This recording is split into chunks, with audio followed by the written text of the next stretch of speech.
Oh Christian, comment tu vas? Ça va le boulot?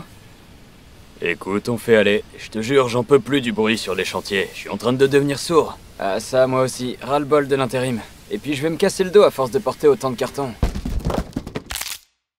Qu'est-ce que tu dis? Que je suis crevé. Ah, désolé, je te dis, j'entends plus rien. Bah alors, gamin, à ton âge? Et ouais mon vieux, j'ai déjà dû être arrêté 2 fois. Et la dernière pour un accident du travail. Eh bah mince alors. J'espère qu'ils vont trouver une solution à ton travail.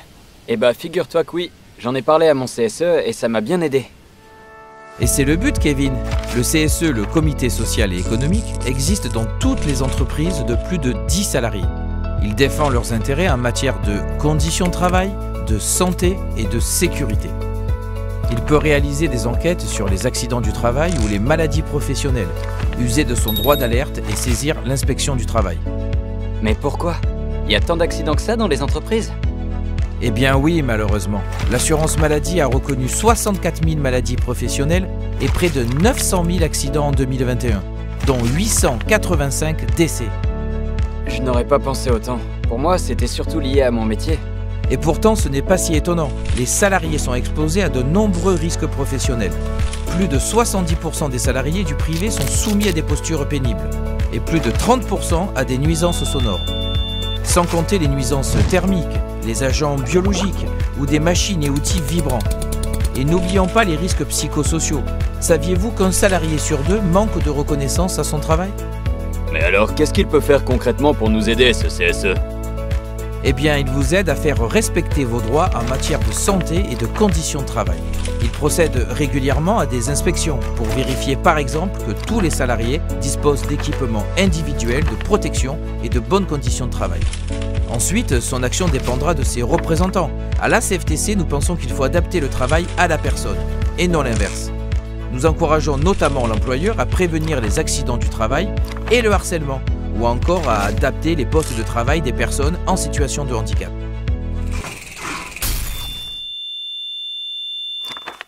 Oui, vous faites quoi pour le handicap?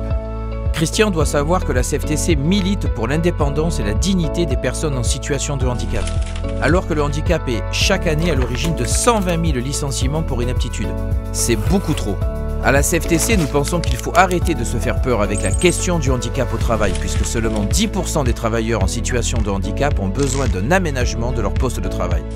Nous devons améliorer l'inclusion des personnes en situation de handicap. C'est pourquoi la CFTC a créé un réseau de référents handicap afin d'orienter ses adhérents. Nous réclamons aussi la création d'un référent handicap syndical qui serait une sorte de délégué syndical dédié au handicap. Et pour tous les autres travailleurs? Là aussi, la CFTC a des propositions.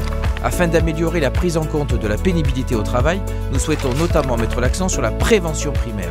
C'est en effet grâce à la prévention des risques professionnels que l'on préserve la santé et la sécurité des salariés. Nous œuvrons pour une meilleure prévention des risques psychosociaux, avec notamment la reconnaissance du burn-out comme maladie professionnelle. Et nous travaillons à créer une notion d'aptitude du poste de travail à ne pas nuire à la santé du travailleur. Parce que nous l'oublions jamais, une entreprise n'existe pas sans ses salariés. Alors si vous vous retrouvez dans nos valeurs, n'hésitez plus, rejoignez-nous, défendez vos droits, vos conditions de travail et devenez acteur de votre entreprise. Faites bouger les choses.